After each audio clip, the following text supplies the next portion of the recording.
En 6 meses, Ecuador tendrá nuevas elecciones generales. La número 11 desde 1978 y la cuarta desde el periodo correísta. 16 agrupaciones nacionales y unas 150 locales entrarán en la competencia en medio de un sistema electoral que castiga a las minorías y favorece al partido hegemónico. ¿Qué se juega en estas elecciones? Quizás el solo escuchar las palabras partido político despierte antipatía y hastío en muchas personas. Pero si el país quiere vivir una verdadera democracia, estas agrupaciones son indispensables, pues todavía nadie ha inventado algo mejor. En este primer programa hablaremos del desafío que los partidos y movimientos políticos tienen a las puertas de las próximas elecciones. Estos saben que con una baja votación, como la que captaron en el 2013, con excepción de Alianza País, podría significar su muerte. Y por qué no decirlo, la agonía de todo el sistema de representación democrática. ¿Qué es lo políticamente correcto? Enseguida se lo contamos.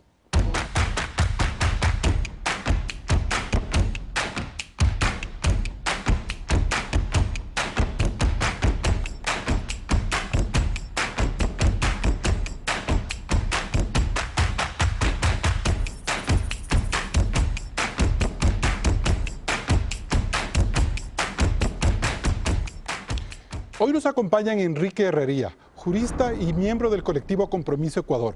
Fue asambleísta por Madera de Guerrero y vocal del extinto Tribunal Constitucional. También está con nosotros Pavel Muñoz, doctor en Filosofía y Ciencias Políticas. Fue secretario nacional de Planificación de este gobierno y actual director del Instituto de Pensamiento Político de Alianza País. Gracias por acompañarnos a este primer programa de Políticamente Correcto. Desde hoy estaré con ustedes para revisar los temas más importantes de la actualidad nacional a través de este espacio de periodismo, análisis y conclusiones. Hoy hablaremos con nuestros invitados de la salud del sistema de partidos de cara a las elecciones de febrero del 2017. Es un tema que cobra interés porque este 18 de agosto concluyó la fase de inscripción de las organizaciones políticas que estarán en la papeleta electoral. Claudia Roura nos dice cuántas agrupaciones lucharán en febrero próximo por llegar al poder. Más de 160 organizaciones políticas están inscritas en el CNE. En el 2017 participarán 16 agrupaciones nacionales y 54 provinciales. Para este proceso electoral lograron inscribirse Izquierda Democrática, Adelante Ecuatoriano Adelante y Fuerza Compromiso Social. ¿Tener muchos partidos políticos es sinónimo de una mejor democracia? Esta es la sensación que nos ha dejado hasta el momento la lluvia de firmas en el proceso de inscripción de las agrupaciones políticas. ¿Qué opina el doctor Enrique Herrería? Gracias por la invitación, Carlos. Me parece que no pueden haber tal cantidad de diferencias ideológicas o políticas entre una diversidad de partidos políticos que vuelve innecesaria esta proliferación. Solamente para destacar y sin desmerecer a los otros presidentes a partir del retorno a la democracia, únicamente 2 presidentes, estoy hablando del doctor Osvaldo Hurtado y del doctor Rodrigo Borja, fueron los que pusieron especial énfasis en que sus agrupaciones políticas tengan el debido sustento de carácter ideológico. Estoy hablando de la democracia cristiana y de la socialdemocracia. Pero mire que incluso en ese caso, si usted revisa de dónde nacen estas 2 organizaciones, se va a encontrar con que proceden de la Escuela de Friburgo. Estamos hablando de la economía social de mercado, que en el caso de Europa se inició a partir de la Segunda Guerra Mundial con el presidente de la democracia Adenauer. Y fue tan exitosa la economía social de mercado que después Willy Brandt, por parte de los socialdemócratas, adoptó casi con muy ligeros matices esa economía social de mercado, que se ha repetido en el Ecuador con estos 2 presidentes. Pero este presidente Hurtado, que fue uno de los mentalizadores del sistema de partidos políticos que tenemos hoy, colapsó este sistema de partidos hacia el 2004-2006 y hemos tenido que rehacer nuevamente el sistema electoral, el sistema de partidos políticos. Por eso tenemos ahora las organizaciones que están en juego. ¿Ellas no se parecen a los partidos que nacieron en los 70 y 80? No, ¿por qué razón? Mire usted, le voy a decir con las consideraciones a Pavel, yo no encuentro hasta el momento en este gobierno, en Alianza País, una un sustento, una identificación ideológica. No veo que hayan imprimido dentro de la acción política de Alianza País un contenido de carácter ideológico. Doctor Herrería, ¿por qué no le dejamos al doctor Muñoz para que él nos cuente si es que realmente en Alianza País hay una ideología? Bueno, primero un saludo a las personas que nos ven, Enrique por compartir la mesa y particularmente Carlos con los buenos deseos para este espacio que se inaugura. Yo coincido con que son partidos nuevos, son partidos que de alguna u otra manera buscan un nicho en el centro del espectro ideológico, haciendo referencia Casi a que todos ellos. Yo diría que hay diferencias y ahí voy a contestar a lo que decía Enrique. Me parece que nuestro movimiento Alianza País sí ha tenido un cuño ideológico significativo. Nosotros tenemos tres documentos que son muy importantes. El programa del 2007, el programa del 2009 y el programa que correrá las elecciones del 2017. En estos uno podrá encontrar algunos signos de carácter ideológico, político-ideológico que son fundamentales. Uno es una oposición a un modelo que se ha llamado en toda América Latina neoliberal, y no porque sea una consigna vacía, porque nosotros creemos que efectivamente ese modelo no trabajó en pro de conseguir los resultados favorables para la mayoría de la ciudadanía ecuatoriana. Una apuesta por la democracia en sus varias vertientes, la representativa, la participativa, que se pueda expresar, digamos, a partir de lo que consideramos nosotros un poder popular, y una ecuación, por decir elementos breves para seguir la discusión, puede haber muchos más, buscamos una ecuación entre un Estado institucionalizado y una sociedad civil potente, digamos, una sociedad empoderada, potente. Doctor Muñoz, en ese sentido, yo sí quisiera hablar de este esfuerzo que ha querido hacer a través de la Constitución de Montecristi el país entero por darle a la sociedad civil cierto orden en cuanto a la participación en partidos políticos. Nosotros tenemos, por ejemplo, que para las próximas elecciones habrá un padrón más o menos de 16,5 millones de habitantes. De ese total, unos 13 millones serán electores. De esos 13 millones de electores, hasta el momento, parecería todo indicar que 4 millones firmaron por una agrupación política. Es decir, son personas que adhieren o militan en alguna de las agrupaciones políticas, ya sean nacionales o provinciales, que correrán hasta las próximas elecciones. Todas las agrupaciones políticas existentes e inscritas hasta el momento abarcan más o menos unas 3 millones de firmas. De ellas podemos decir que Alianza País es el movimiento político que más firmas tiene, es decir, más adherentes, con 907,000 rúbricas. Le sigue el ex-PRE, Fuerza Ecuador, de Dalo Bucarán, con 205,000 rúbricas. El resto de fuerzas nacionales tienen en promedio 179,000 firmas. Y las agrupaciones provinciales a nivel regional captan el 1 millón de firmas restantes. Doctor Muñoz, ¿se ha conseguido tener una población politizada con este esfuerzo de las rúbricas? Yo creo que ese es un reto para la sociedad ecuatoriana en su conjunto y las sociedades latinoamericanas. Me parece que cuando usted le pregunta al ciudadano común y corriente si cree en la política, si no cree en la política, la mayoría va a decir que no cree. La mayoría no tiene expectativa de participar, digamos, casi en ninguna. El énfasis de participación ciudadana en el Ecuador es bajo, más aún de los partidos políticos. Sí creo que hay una renovación de la figura del partido político. Algunos incluso prefieren no ser llamados partidos políticos, movimientos es el caso. Por ejemplo, nosotros en Alianza País, la Convención Nacional del 2009, solo tuvo a la provincia de Pichincha postulando porque Alianza País sea un partido político. El resto de 23 provincias dijeron no, queremos ser un movimiento. ¿Por qué? Por esa especie de crisis en la que se sumieron los partidos y el sistema político, a mi juicio, entre el 96 y el 2006. Creo que vamos saliendo, pero tal vez 10 años es poco para ver cómo ha ido madurando el sistema político ecuatoriano. Sobre todo, doctor Herrería, porque al ver tantas firmas que se han recolectado, tantos partidos que se han inscrito, pero que a la larga en las urnas muchos de estos partidos tienen una bajísima votación y aparentemente quienes adhieren por esas fuerzas políticas no terminan siendo militantes, no salen al CNE a defender la vigencia del partido por el cual firmaron. ¿Qué está pasando ahí? Bueno, es parte de responsabilidad de los propios partidos políticos, pero quiero hacer énfasis en algo que acaba de decir Pavel. Respecto a la institucionalidad creada por parte del movimiento al que él se pertenece, no creo que hay tal cosa. Democracia participativa no existe en el Ecuador, podemos hablar hasta de democracia representativa, porque si bien es cierto... O sea, las firmas no son participativas. Mire usted la Constitución ecuatoriana. Tienen ahí todos los principios de lo que debería ser la democracia moderna, incluso exagerando el hiperpresidencialismo. Pero en la práctica, el gobierno en su acción política la ha vaciado de contenido ¿Por qué razón? Para ponerle solamente un ejemplo. El derecho a la asociación, la participación ciudadana en el ejercicio del control del poder del Estado, en la acción del gobierno, ha sido absolutamente desvirtuada por parte del gobierno nacional.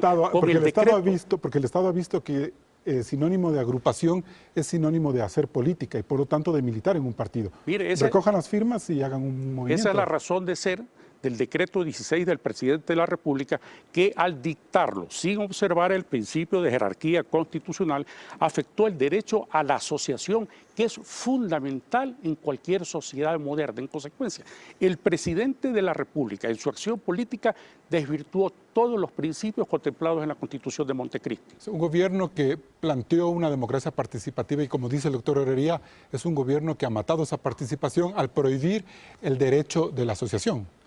Yo creo que en algunos retos planteados por el gobierno, por el Estado, hay que ver si la sociedad lo acompaña.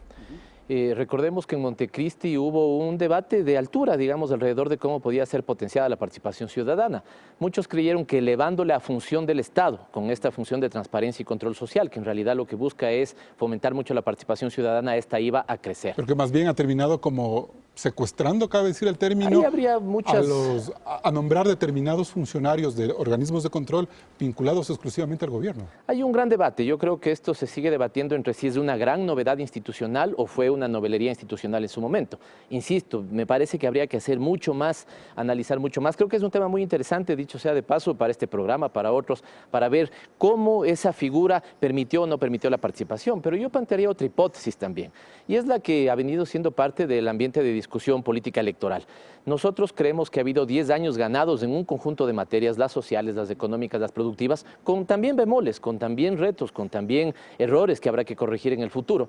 Pero en ese sentido, cuando hemos tenido una ciudadanía en principio más cómoda, la pregunta que yo hago, ¿ha estado motivado esa ciudadanía para participar? E insisto, si uno va a ciertos estudios específicos sobre el tema y a la gente le dicen y le pregunta su propensión a participar, realmente es baja, salvo ligas barriales, iglesias evangélicas, en algunos casos. Y si a eso le añadimos la hipótesis de que hay un sistema electoral que perjudica la participación de grupos minoritarios, tenemos también una realidad, es decir, no vemos necesariamente que este grupo de partidos políticos y de movimientos que se están inscribiendo son los que realmente llegan a gobernar o son los necesarios para gobernar.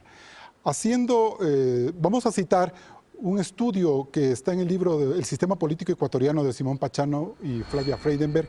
Ellos hablan de que hasta el 2013 hay un número de partidos hegemónicos o que logran gobernar de manera efectiva. Este número efectivo empieza en 1978-79 con un promedio de 4,3 partidos que logran controlar el Congreso de manera efectiva. Se sube al 84 a 6,10, en el 86 tenemos 7,58 partidos controlando el Congreso, es decir, mucha fragmentación. Vamos al 88, ese número cae a 4,41, es decir, 4 fuerzas dominan el Congreso en esa época. Se vuelve a disparar en los años 90 y en el año 98, cuando gana Yamil Maguad con la Democracia Popular, ese número se vuelve a estabilizar en 4,92. Llega Gutiérrez en el 2002, luego de la crisis de los partidos, y se vuelve a fraccionar esa asamblea con 7,5 partidos en el Congreso. Finalmente tenemos ya la época de Alianza País, en donde aparentemente llega una estabilidad y más bien un orden político, entre comillas, pero que tenemos un partido hegemónico en el 2013 con 1,83 puntos en la asamblea. Es decir, haciendo un resumen, hay un promedio de 5,6 partidos políticos gobernando el país a lo largo de los años. Si tenemos 5 partidos, 5,6, ¿por qué hay 13, 15 organizaciones inscritas, doctor Herrería? Mira, hay que buscar una explicación en la manera de actuar políticamente del gobierno nacional. Luego de haber tenido una acción demoledora contra los partidos políticos que termina afectando la institucionalidad democrática, el presidente Rafael Correa no se encargó de construir al interior de su propia organización realmente una posibilidad de construir un partido político que sea una alternativa frente a la sociedad ecuatoriana. ¿Cuál ha sido la consecuencia? Que hay partidos que han emergido en esta etapa lamentable para la democracia, estoy hablando de una serie de agrupaciones, incluso las que componen grupos dispersos, grupos distintos, pero que han emergido para poder llenar ese vacío que ha dejado el propio presidente Rafael Correa. Institucionalmente, Alianza País no significa políticamente nada. Política, ideológicamente, no significa Doctor nada. Herrería, Alianza País es el partido que más elecciones ha ganado en la historia del país. Es el partido que más veces ha reelegido un presidente. Pero sin haber cumplido una obligación que es fundamental en democracia. Construir ese partido político dentro de lo que se entiende por el Estado de Derecho. Estado de Derecho que no significa solamente la división del poder del Estado, sino de manera particular. Pero matemáticamente, las restricciones que se tienen que o sea, imponer al la izquierda gobernante. democrática, el Partido Social Cristiano no pudieron repetir el gobierno. Bueno, ¿por qué razón? Porque el país ha estado siempre sujeto a estos altos y bajos de la economía ecuatoriana, producto de que nosotros no hemos podido conseguir un desarrollo sostenido que cree una sociedad políticamente comprometida para producir los cambios que son fundamentales. Perfecto. Vamos a un primer corte comercial. Siga, por favor, en nuestra sintonía y volvemos. ¿Saben ustedes qué líderes políticos inspiraron los primeros partidos en el Ecuador? Se lo contamos al volver.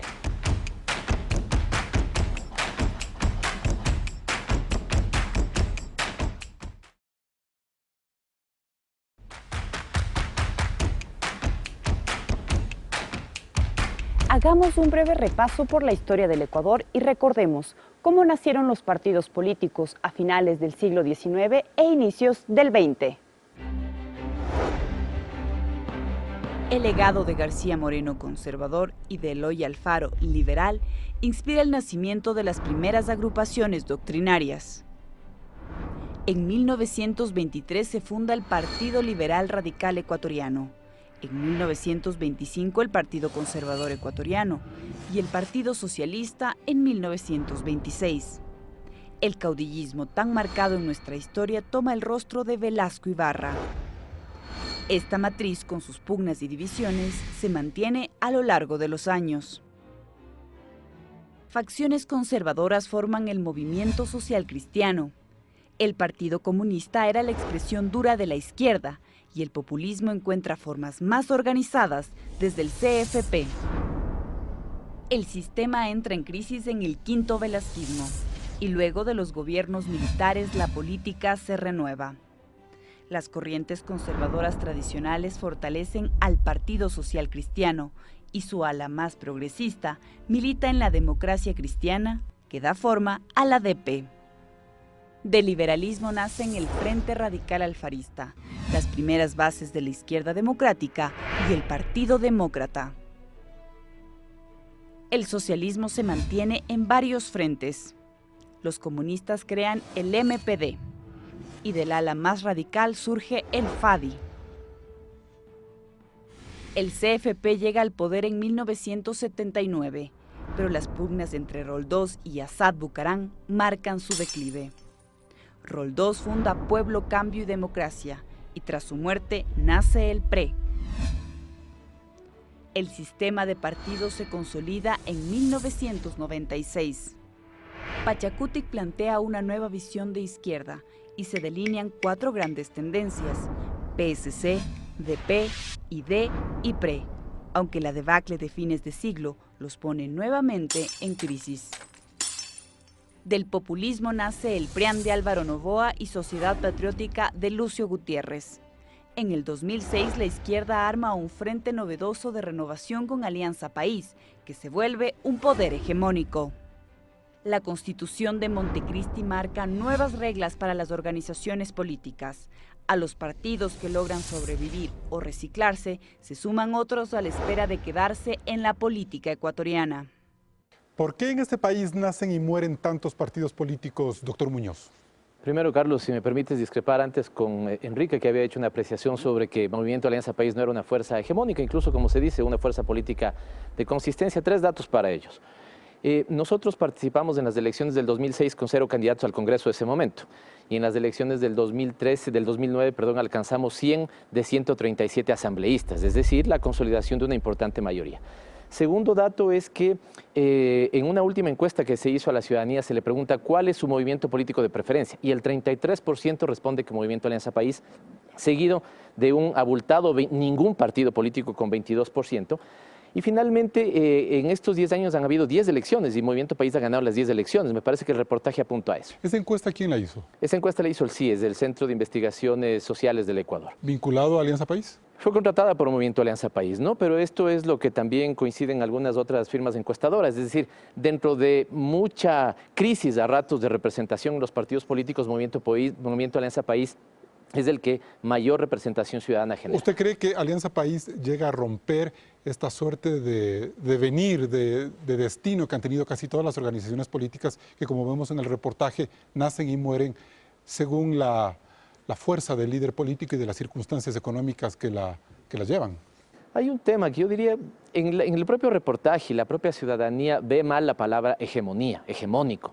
Pero si algo le faltó al Ecuador después del regreso a la democracia es tener un proyecto, y digo proyecto de manera amplia, hegemónico. Nosotros creo que hemos generado un proyecto hegemónico en ese sentido, ¿no? ¿En qué perspectiva? Uno, un proyecto de desarrollo nacional, un proyecto de fortalecimiento de la democracia y la institucionalidad del Estado, ¿cierto? Y esto ha sido favorecido con el voto ciudadano. Pero y también de control del poder ejecutivo hacia los demás poderes, el legislativo, el judicial, la participación ciudadana, el poder electoral. No podemos decir que no haya cercanía entre quienes han presidido, por ejemplo, el Consejo Nacional Electoral, que manejará las elecciones el próximo año, y su vinculación al gobierno. Tenemos dos expresidentes que están con el presidente ahora. Es que yo creo que hay una frontera que a veces es bastante porosa entre lo que podría ser el análisis más, digamos, técnico, estudioso sobre el ámbito de la política y la apreciación, el debate político. En el debate político eso es lo que se señala, que nosotros hemos tenido una cooptación de las otras funciones del Estado. Pero yo creo que el Ecuador lo que se acostumbró también es a tener muchísima atomización y pugna de poderes. Recordemos que el propio Osvaldo Hurtado, que fue citado en uno de los reportajes en el año 90, trabajaba mucho sobre la idea de la gobernabilidad y para él debía haber una clara mayoría en el Congreso con el Ejecutivo que haya sido electo. Hoy es criticado, pero nosotros más bien hemos podido lograr eso. ¿Qué es lo que se critica de este poder hegemónico, doctor Herrería? Si bien usted decía que en los 80 surgieron dos fuerzas importantes que hicieron esfuerzos grandes por darle al país dos partidos serios, doctrinarios, bien estructurados, pero que no han llegado a tener la fuerza de Alianza País. Lo que cuenta Carlos, para poder hacer una valoración de los gobiernos, de los partidos políticos y de los presidentes, son las consecuencias, el resultado, el balance. Le hago un pequeño recuento por lo que ustedes están sacando en este análisis histórico de los partidos políticos. Fíjese usted, en el año de 1948 llega al poder, a la presidencia de la República, Galo Plaza Lasso. Galo Plaza Lasso tenía un partido liberal ya entonces muy devaluado electoralmente, pero gana la presidencia de la República. Y su talante democrático, es decir, ajustarse a las reglas de la democracia, a lo que podemos llamar Estado de Derecho, permitió no solamente él concluir su periodo en un país que tenía una enorme inestabilidad política, pero no concluye solo su periodo presidencial, sino que crea una bonanza económica que permite 10 años de estabilidad y que al terminar ese periodo nosotros vimos un progreso económico, social del Ecuador. Pero el placismo no se reeditó nuevamente. No se reeditó. ¿Por qué razón? Porque nosotros tenemos una serie de malas prácticas, el pueblo ecuatoriano. Y por esa razón de carácter político. Doctor Herrería, por esa razón es que los partidos políticos hasta el 2004 duraban en promedio 27,4 años. Esa es su vida, en el caso extremo. Le doy solo un ejemplo para continuar con su participación. El Partido Socialista Ecuatoriano, dentro de ese grupo, quizás es el más antiguo, que tiene 90 años, que se ha mantenido vigente. Le sigue el Partido Social Cristiano, con 65 años de existencia, que son casos atípicos. Porque luego tenemos, por ejemplo, un partido como la Unidad Republicana de Sixto Durán Ballén, que le llevó a la presidencia y se quedó solo 4 años. El PRIAN de Álvaro Noboa ha durado 11, hoy se ha vuelto a reeditar, pero ha durado 11 años. La red de León Roldós estuvo 3 años vigente. ¿Y qué decir de ruptura de los 25 que estuvieron apenas 2 elecciones? Es decir, ni 2 años en promedio. Porque quiero hacer de nuevo un recuento de lo que me estaba refiriendo respecto a los gobernantes de talante democrático. ¿Cuál es el balance? ¿Cuál es la herencia que nos deja 10 años de Alianza País? Un país sumido en la pobreza. El presidente Correa recibió en enero del 2007 un país con un 60% de desempleados, de subempleados, es decir, de aquellas personas que no tienen la certidumbre de una remuneración y acceso a la seguridad social. Esa crisis es actual, no ha sido de 10 años, por eso se ha reelegido Correa. Perdóneme que le diga, lo que tenemos nosotros que ver es el balance final. El presidente que recibió un país creciendo a casi el 5%, con una deuda que no superaba los 10.000 millones de dólares. Luego de 10 años de una enorme bonanza petrolera, el presidente de la República, presidente Rafael Correa, nos deja un país con una deuda que presumimos que es de más de 40.000 millones de dólares, a corto plazo, con altísimas tasas de interés, con un decrecimiento cercano al 5% y con un desempleo y subempleo en los mismos márgenes, los mismos guarismos que cuando él consiguió llegar a la presidencia hace 10 años. Es decir, un comportamiento similar, diría usted, al que dejaron los partidos políticos que gobernaron desde el 79 al 2006. Es decir, pero hubo también unas crisis económicas y políticas que generaron una desesperanza y que le dieron a Alianza País y al partido de gobierno la fuerza electoral que ha tenido ahora. Le voy a poner solamente un ejemplo, lo que me corresponde al gobierno al que yo pertenecí, que era la socialdemocracia de Rodrigo Borja. Cuando Rodrigo Borja llegó al poder había una inflación en el Ecuador cercana al 100% anual. Pero con un tratamiento responsable se pudo entregar al siguiente presidente un país en marcha. No se pudo repetir el triunfo electoral por parte de la socialdemocracia, pero era preferible haber tomado medidas. Evaluar a los gobiernos con el pero voto. Era preferible tomar medidas demagógicas que a través de endeudamiento externo hubieran hipotecado las próximas generaciones del Ecuador. Esa es la diferencia de actuar desde el gobierno responsablemente, precautelando a las futuras generaciones, que actuar únicamente en función de los intereses del partido de gobierno. Doctor Muñoz, la democracia es la que obliga entonces a que los partidos duren poco y el control hegemónico es el que permite que los partidos, más allá de sus resultados, terminen gobernando 10 años, como el caso inédito de Alianza País. Dos cosas. La primera es nuevamente discrepar respetuosamente con Enrique. Y creo que lastimosamente Enrique comete el mismo error de una oposición que es ciega y totalmente antirrevolución ciudadana. Es decir, no hay un pro, yo creo esto, sino me parece que esa oposición es antirrevolución ciudadana.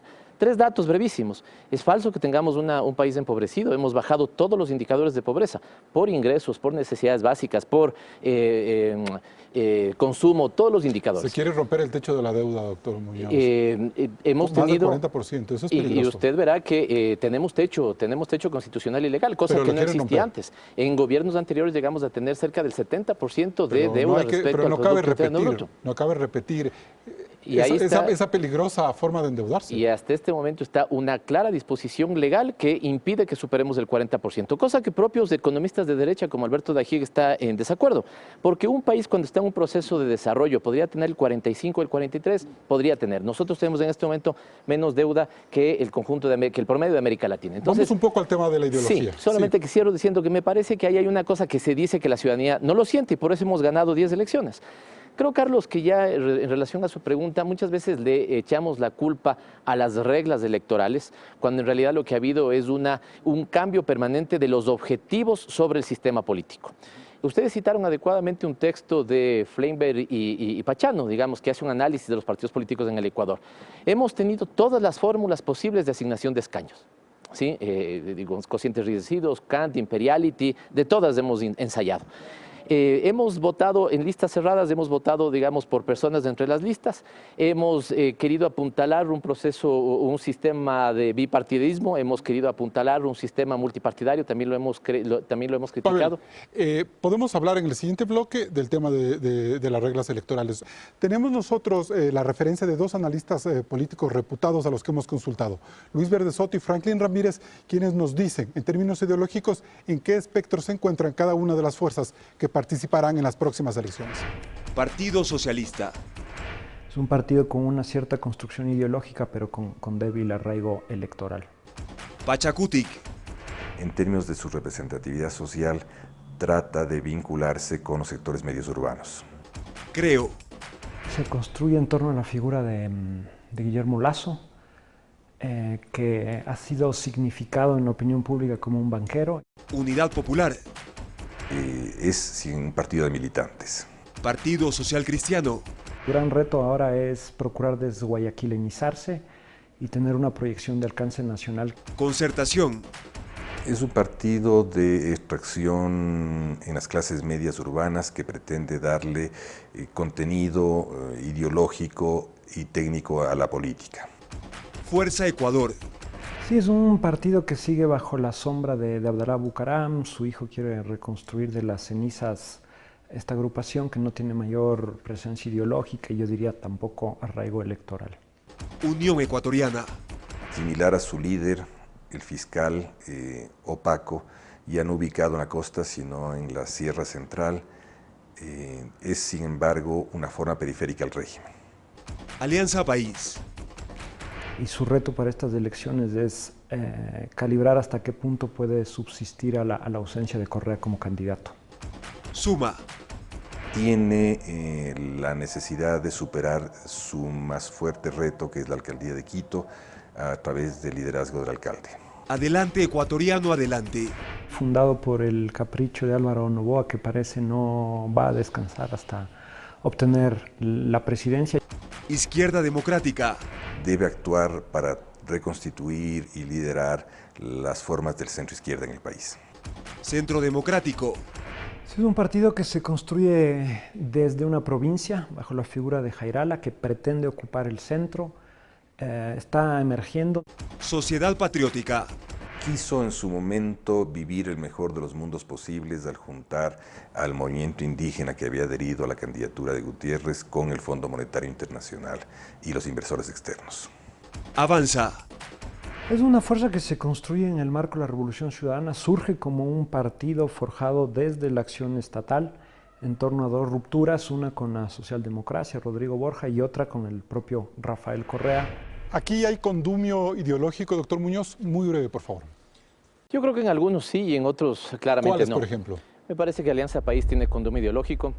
Creo que la derecha, digamos, representada por Partido Social Cristiano y Madera de Guerrero también, evidentemente Pachacutic, evidentemente lo que quedó del Movimiento Popular Democrático, y los restos me parece que se debaten en esta lógica de ser maquinarias electorales, partidos armados para la ocasión.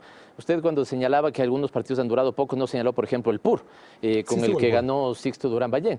Pero estos muchas veces han operado como, digamos, estrategias electorales, andamiajes de unas uniones que lastimosamente después de haber ganado se rompen ya en el proceso de gobernar. Sixto Durán Ballén ya no encontró, quizás en el Partido Social Cristiano, una forma de seguir ahí para su candidatura presidencial, algo que se puede decir de ruptura y del grupo de Alberto Acosta, por ejemplo, en Alianza País. Es como que hay rupturas internas en los partidos, no concuerdan con sus caudillos, con sus líderes y se terminan abriendo.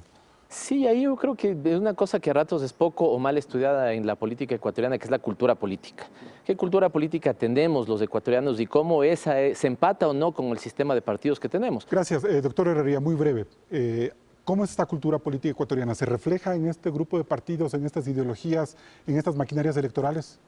Yo no juzgaría solamente desde lo meramente ideológico. Creo que hay que también juzgar desde la práctica política. Por ejemplo, dentro de este espectro tan amplio que estamos nosotros revisando, encontramos dos grupos que no tienen señales posibles de acercamiento ideológico. Estoy hablando de actores políticos importantes en la práctica de resistencia frente al poder del Estado, abusivo y arbitrario. Estoy hablando de Pachacutic, con la dirigencia indígena, estoy hablando de la propia Unidad Popular, del Movimiento Popular Democrático, y en la otra vertiente estoy hablando de Compromiso Ecuador y directamente de Guillermo Lasso. ¿Cuáles son los actores importantes que han salido a la calle a protestar, que han hecho activismo político defendiendo intereses no solamente sociales, sino de la democracia? Pachacutic, Unidad Popular en la izquierda y Compromiso Ecuador con el liderazgo de Guillermo Lasso. En consecuencia, no hay que juzgar solamente de lo ideológico, sino también dentro de la praxis que es imposible de soslayar. Gracias, doctor Herrería. Nosotros nos vamos a un nuevo corte comercial. Al volver, ¿qué opinaba el presidente Rafael Correa sobre el método de Hunt?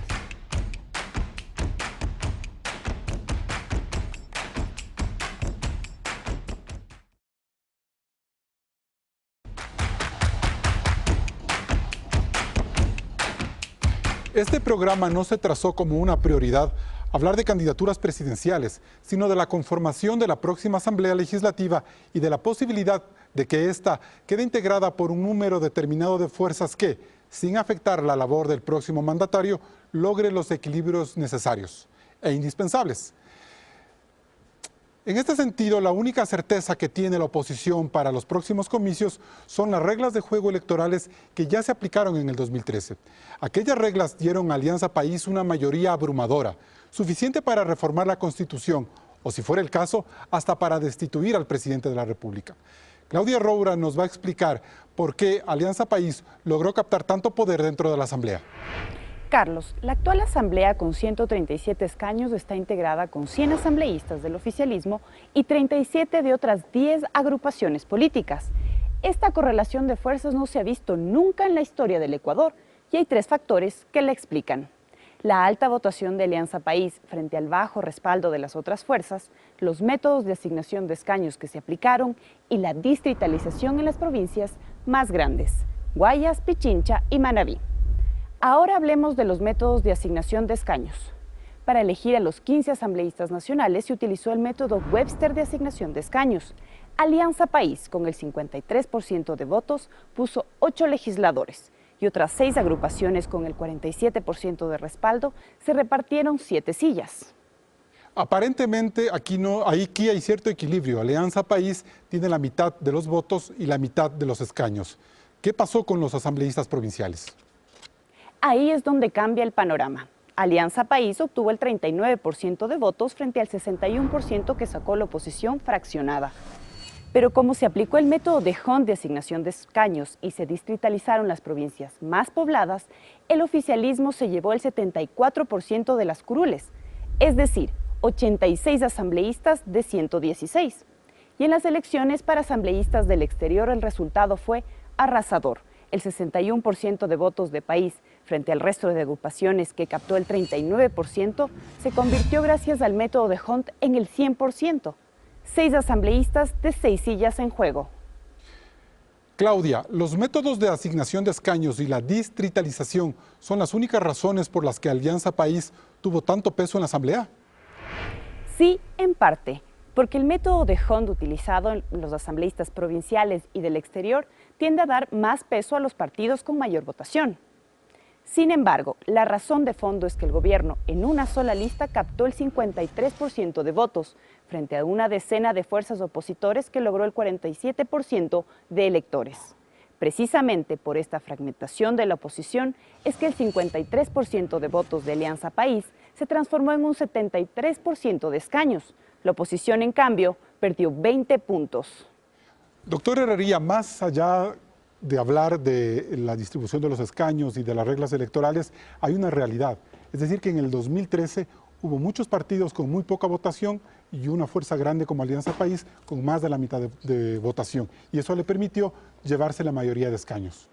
Yo no cuestiono que el partido de gobierno intente y consiga tener mayoría parlamentaria, que sea afín a la visión política que tenga el gobernante.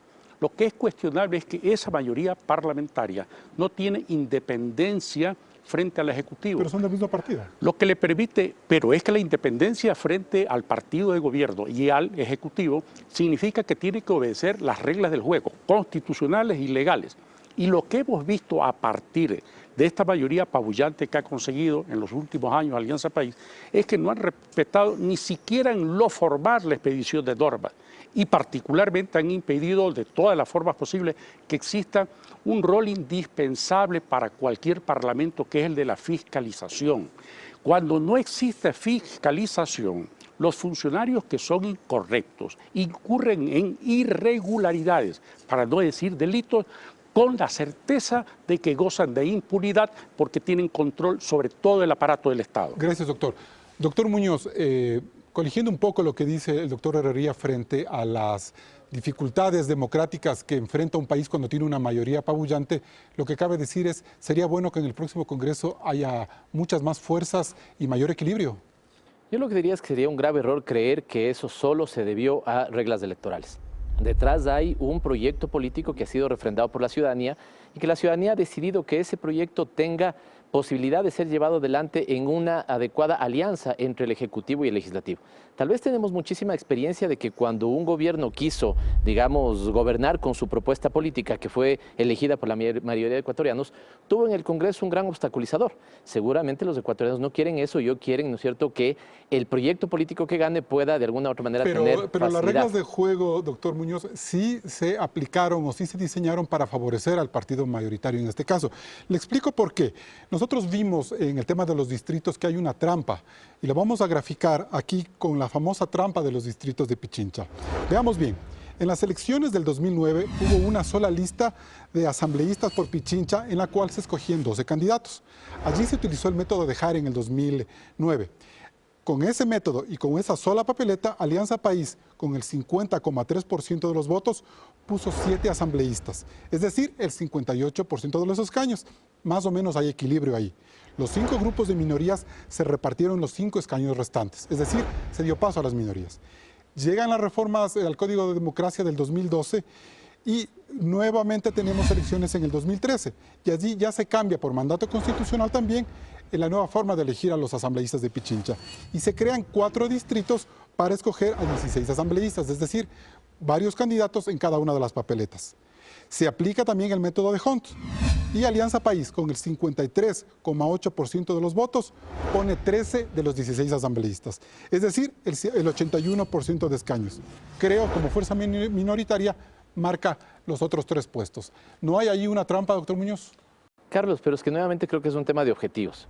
Y por eso es que en el Ecuador hemos cambiado tanto los objetivos que hemos cambiado tanto las reglas electorales. La discusión de fondo ha sido, ¿usted quiere un sistema político de 3, 4 fuerzas duras, ideológicas que representen el espectro nacional? ¿O usted quiere una dispersión de fuerzas políticas, ¿no es cierto?, que se disputen una gran cantidad de votos? Esto ha estado presente desde el regreso a la democracia en un amplio debate. Y hemos apostado por los 2 objetivos. En la última estamos planteando, ¿no es cierto?, el país me parece que está planteando ir al fortalecimiento de 2, 3 fuerzas políticas. Pero déjenme decirles solo esto rapidito. Hicimos nosotros una modelización. ¿Qué hubiera pasado con los distintos métodos? ¿Cuántos escaños hubiéramos sacado en las últimas elecciones? Con Hunt, 100. Con Wester 90, con Jare 85, con cuotas de residuos 100, con Imperiality 105. Cualquier fórmula que usted hubiera utilizado, Carlos, Movimiento País hubiera tenido una mayoría apabullante, como dice el doctor Herrería. ¿Sí? Entonces, esto lo que deja ver es que no solamente en el caso de las últimas elecciones tuvo que ver con unas reglas. No le dejemos por fuera a la ciudadanía. Pero antes de avanzar con el tema de la ciudadanía, recordemos qué es lo que pensaba el presidente de la República frente al método de Hunt en el año 2009 y luego en el año 2013. Si nosotros hubiéramos utilizado el método de la partidocracia, el método de Hunt, en la Asamblea Nacional Constituyente, en vez de 80 asambleístas hubiéramos tenido 112 de los 130. Pero utilizamos el método de Jare, que beneficia a las minorías. Es mentira que se excluya a las minorías, lo que pasa es que quieren perder ganando, ¿no? O ganar perdiendo. O sea, perdieron las elecciones, pero ellos quieren ganar, a la brava. Ahora resulta que pierden, pero porque son minorías tienen que ir a la asamblea. No, el método de Hunt es bastante razonable. Doctor Muñoz, ¿es políticamente correcto que un presidente en menos de 4 años haya cambiado su forma de pensar frente al método de Hunt? Estos temas son de debate permanente, insisto, Carlos. Nuevamente, si usted, el libro que citó, se fija cómo hemos cambiado las reglas electorales, ¿no es cierto?, estas han estado permanentemente en discusión. Porque no solamente tiene que ver con el método de asignación, ustedes bien hacían referencia al tema de los distritos. El Ecuador no ha logrado solventar un problema que tiene nuestra democracia, que es el de este principio democrático de que un ciudadano, un voto. En el Ecuador tenemos gran sobrerepresentación y mucha subrepresentación. Ejemplo, Galápagos. Galápagos tiene una provincia pequeña, ¿no es cierto?, tiene una sobrerepresentación con 2 asambleístas. La provincia de Guayas, siendo una provincia tan mayoritaria, está subrepresentada. Si nosotros al final del día quisiéramos tener una democracia mucho más que se acerque a ese cumplimiento, que nunca va a ser perfecto, de un ciudadano, un voto, deberíamos repensar distritalización en todo el país, ¿no es cierto? Y seguramente 2 cámaras, porque una cámara debería ser de representación, digamos, democrática, otra de representación territorial. Es decir, estos son siempre discusiones complejas, ¿no es cierto?, según lo que uno quiera apuntalar en su sistema político. Muchas gracias, doctor Muñoz. ¿La distritalización terminó o no matando a las minorías? ¿El método de Hunt se aplica cuando le conviene o no al poder de turno? ¿Hay que pensar en una nueva reforma electoral como una urgencia para quienes tomen el poder en el 2017? una reforma que sea auténticamente democrática tiene que ser hecha fuera de periodos electorales. En consecuencia, el próximo gobierno, la próxima mayoría parlamentaria que haya, aspiramos que la correlación de fuerzas sea... La verdad, doctor Herrería, es que en los otros gobiernos, en los otros partidos, se cambiaban los métodos de asignación y las reglas electorales según les convenía a los socialcristianos, a las demócratas populares, a los rodosistas. Yo puedo dar testimonio de eso, porque cuando yo estuve como miembro del Tribunal Constitucional, yo me opuse con mi voto a que haya una reforma al método de Hong, que querían un método de Hong distinto para conjugar intereses de partidos políticos. ¿A usted le gusta el método de Hong? ¿Por qué? Perdón. ¿Le gusta el método de Hong a usted? El método de Hong, pero no el modificado, el método de Hong clásico que permite la representación de las minorías. Y a eso me opuse porque esa de ahí, ese debe ser el comportamiento auténticamente democrático de los ciudadanos. Pero ahora estamos viendo que a pretexto de los cambios que hace el señor presidente de la República, sus apreciaciones teóricas respecto de los métodos electorales, quieren también cambiar a última hora y ya estamos viendo que están haciendo una reforma a través de consulta únicamente para discriminar a un ciudadano que presuntamente va a ser candidato a la presidencia de la República. Bien, nosotros vamos en el siguiente bloque a hablar sobre cómo deben aliarse los partidos políticos de cara a estas elecciones, donde pesen más o los cálculos electorales o las ideologías. Lo analizaremos después de este corte.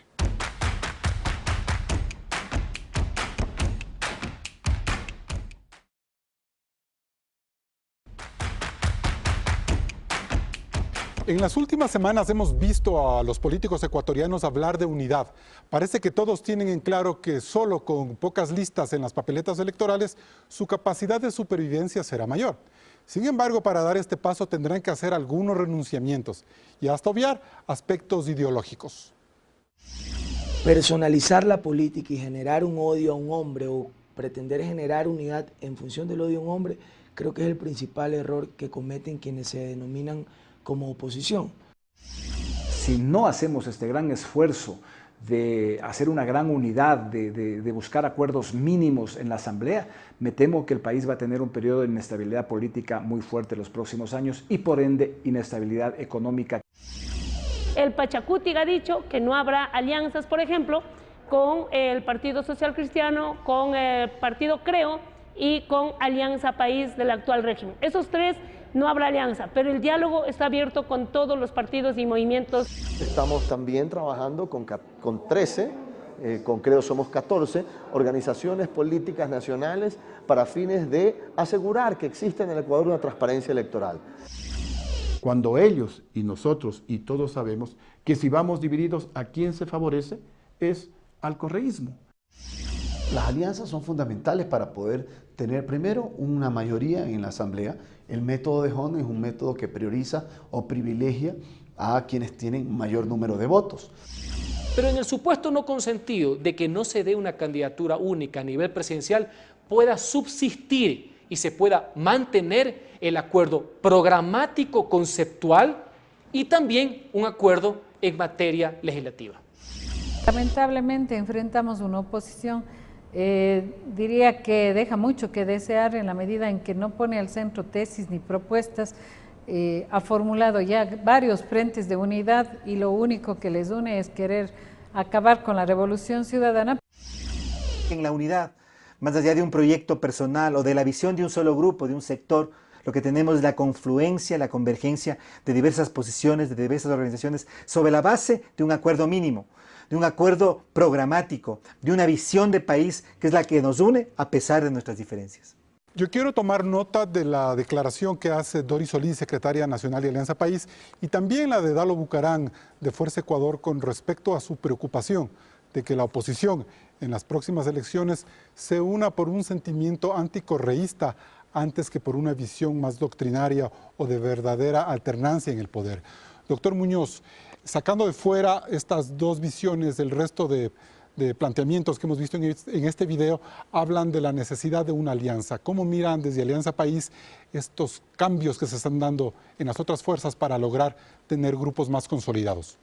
Las alianzas siempre son sanas en política. Digamos, no estar predispuesto a tener alianzas me parece que es un grave error y las alianzas son sanas.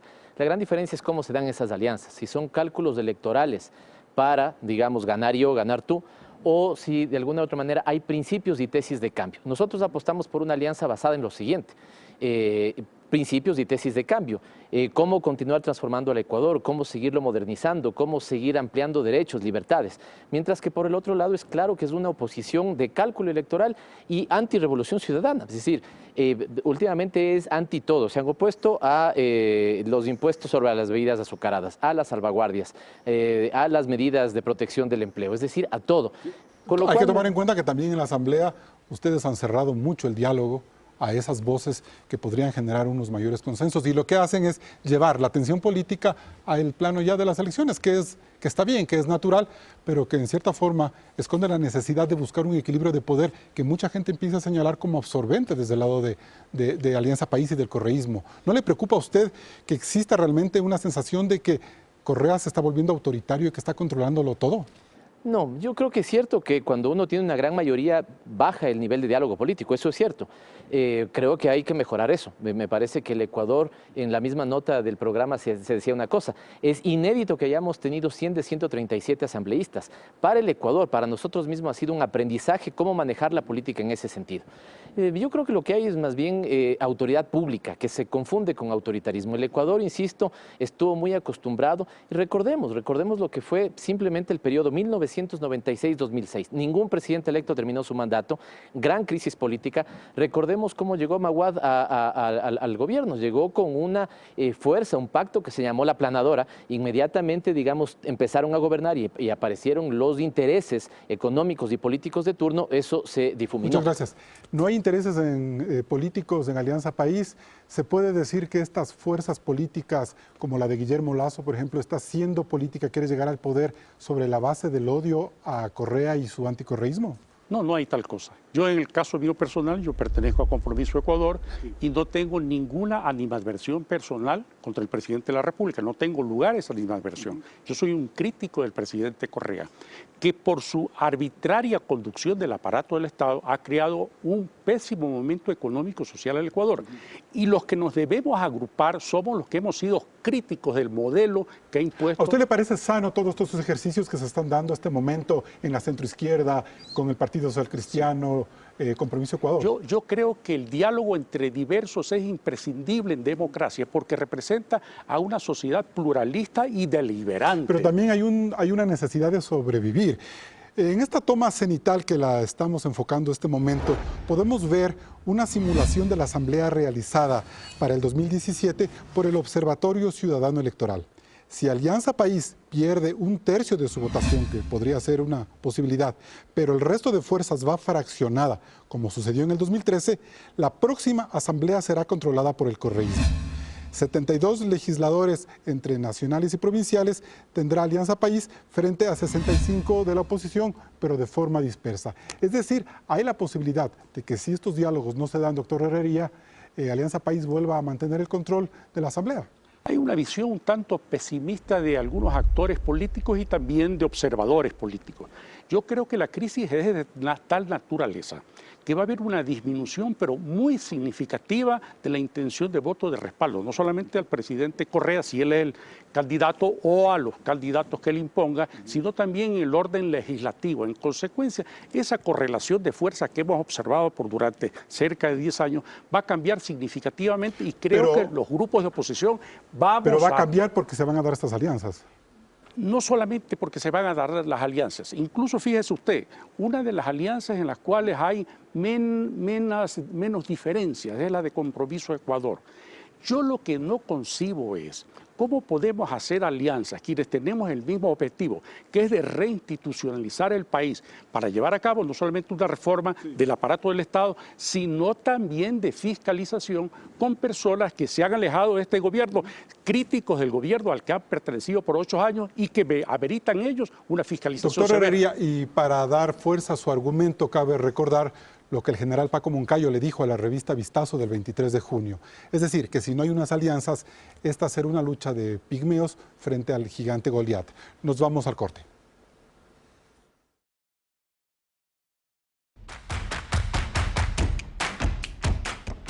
Vamos a terminar este programa escuchando las conclusiones de nuestros invitados de cara a las elecciones parlamentarias de febrero próximo. Doctor Muñoz, ¿qué es lo políticamente correcto? Lo que está en juego en febrero no es la elección de un binomio, es la, digamos, elección sobre dos visiones del país. Una que sigue apostando por tener más justicia, más equidad, más redistribución, y otra que quiere botar todos los logros de estos años por la borda. En ese sentido es que se han unido 4 bloques contra lo que sigue siendo para nosotros un proyecto de transformación nacional, y eso es lo que está en juego. Creo que hay un único responsable, eso es lo bueno, y es la ciudadanía con su voto. Muchas gracias, doctor Muñoz. Doctor Herrería, lo políticamente correcto. Lo políticamente correcto es lo que hará el pueblo ecuatoriano. Decía el expresidente Velasco Ibarra que el pueblo ecuatoriano es intuitivo. El pueblo ecuatoriano es intuitivo porque es inteligente y estoy con la certeza que no volverán a votar emocionalmente, sino racionalmente para poder conformar un nuevo gobierno que asegure no solamente el retorno a la democracia, sino también el bienestar para los ecuatorianos. Ecuador es un país políticamente fragmentado, que cabe reconocerlo, ha vivido 10 años de estabilidad política que para muchos ha significado orden y progreso. Pero también ha sido una década donde las minorías han quedado marginadas y las acciones de gobierno muy poco fiscalizadas. Los grupos políticos que no pertenecen a Alianza País tienen en estas elecciones un desafío primordial: sobrevivir y convertirse en una alternativa de poder. Eso es lo políticamente correcto. Hasta el próximo programa. La próxima semana en Políticamente Correcto, el desafío de la centroizquierda, ¿una tendencia política vigente? Por supuesto que sí, a pesar de que normalmente los sectores de la derecha desconocen la vieja clasificación de las ideologías de los políticos y de los gobiernos entre izquierdas y derechas. Pero la izquierda es la vocación de cambio social profundo y estructural en una sociedad. Pero en el caso del Ecuador, la centroizquierda ha perdido discurso, ha perdido propuestas, ha perdido programa y ha perdido ideas.